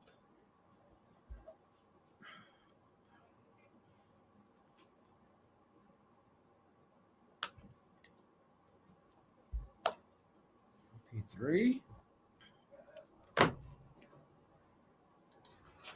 He's back. Yeah, I just saw that. Last ride.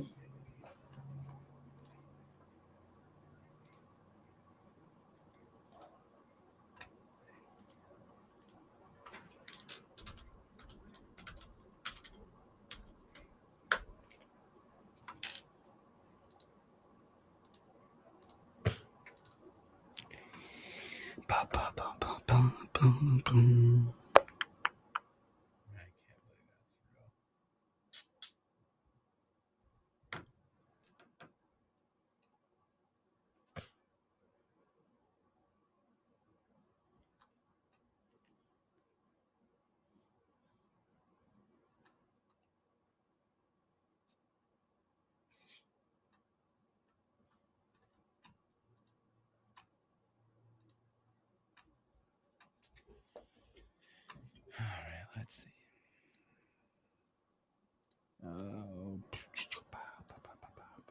Boom, boom. We got about 6.5 minutes. 6. Oh.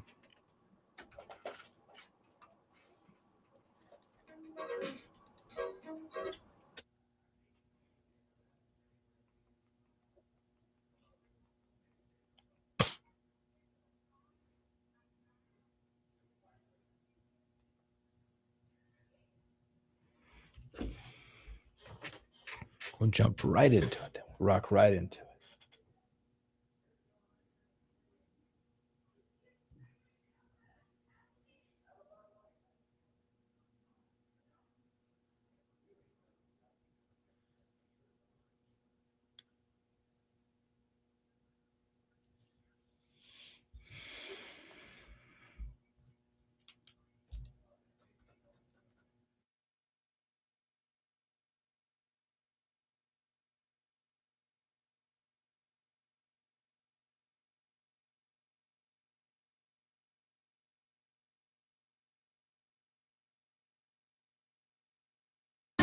You said nothing gonna break my stride. Nobody gonna slow me down. Oh no, I got to keep on moving.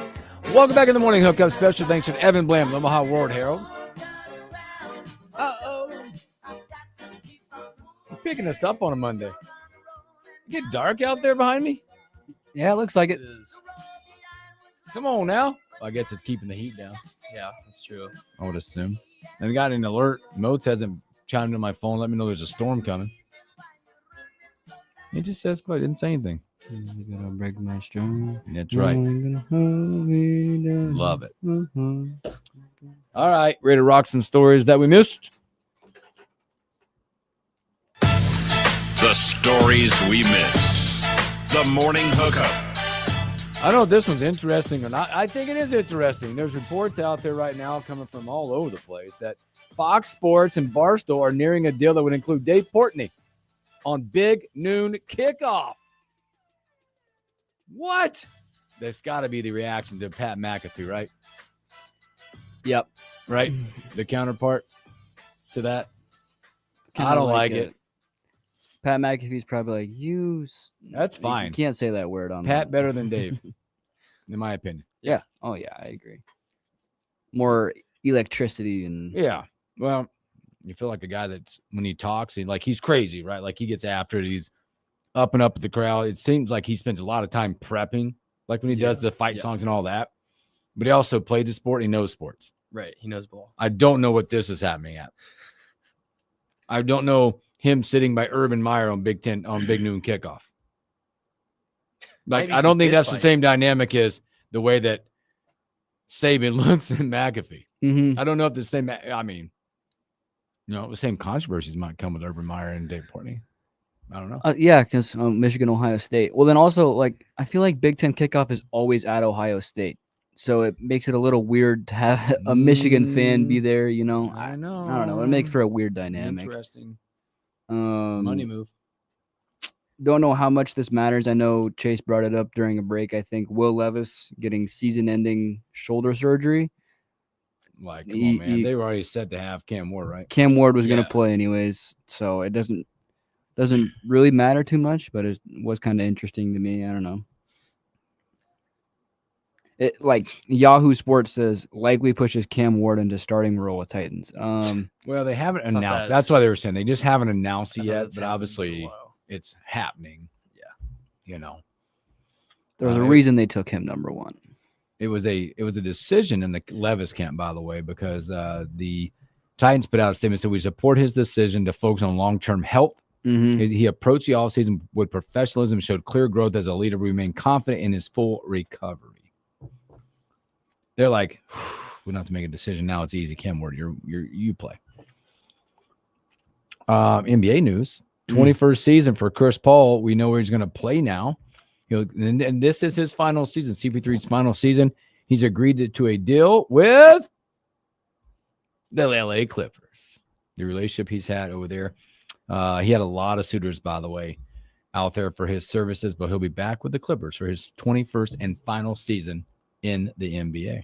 Won't be the Lob City Clippers anymore, Yep. but it'll be fun to see Chris Paul go on his farewell tour of his long NBA season. Okay, James Harden, Bradley Beal, Kawhi, Zubac, John terrible. Collins. Okay, Pretty stacked lineup. Derek Jones Jr. on the bench, Brook Lopez. Hey, they don't have a bad roster over there in LA. Speaking of bolstering their roster, we've talked about this. The former BYU quarterback who had some controversial stuff happen at BYU was set to be suspended for 7 games, but he left school in wake of that suspension and for the violation of the school's honor code, which, by the way, through that not making jokes, there was an allegation made that has since, I believe, been dismissed on June 30th, with both parties agreeing to dismiss with prejudice. They've moved on for that. He has now found his school, which he'll be playing his next season at. He'll be headed to Tulane to play. Green Wave. How about that? Tulane. No suspension. Avoid that. Let's see what else is out there. I'm going to do that story, but I don't want to bring it. It's like it's KFR news story. I don't want to give it the time. You know the one I'm talking about out there. He's not going to go there with it. The Hornets beat the Kings in the NBA Summer League Championship last night. It was actually a pretty exciting game. I don't know if anybody watched it, but it was actually pretty fun to watch. Boy, I cannot get down with that. I thought it was funny. That is the first title that the Hornets have won in their entire history. The Charlotte Hornets, at least. Believe me, I grew They don't up have there. any conference. I grew up there. They don't have any conference championships. They don't have any nothing. The Summer League Championship is their first one. They hang banners like that when when you win the NBA midseason championship, like the Lakers did. Hang it. Yep. Yeah. Yesterday, we mentioned the Braves and the Yankees played, but there was a record, I guess I'm going to call it. Aaron Judge, by the way, he hit his 351st home run as a Yankee, ties him 6th in Yankee history with A-Rod. He hit his first home run of his career the day after A-Rod retired. Now they're joined. Kind of fun. Little stat for yourself. All right. I know you hate that one. You know what I got to say about Aaron Judge and the Yankees? You guys are all hanging out with us on the Monday tomorrow. Should have a Robin Washit, Brian Munson, Big Ten Media Days, and all the stuff that surrounds that. Stay cool, stay safe. We'll catch you on a Tuesday.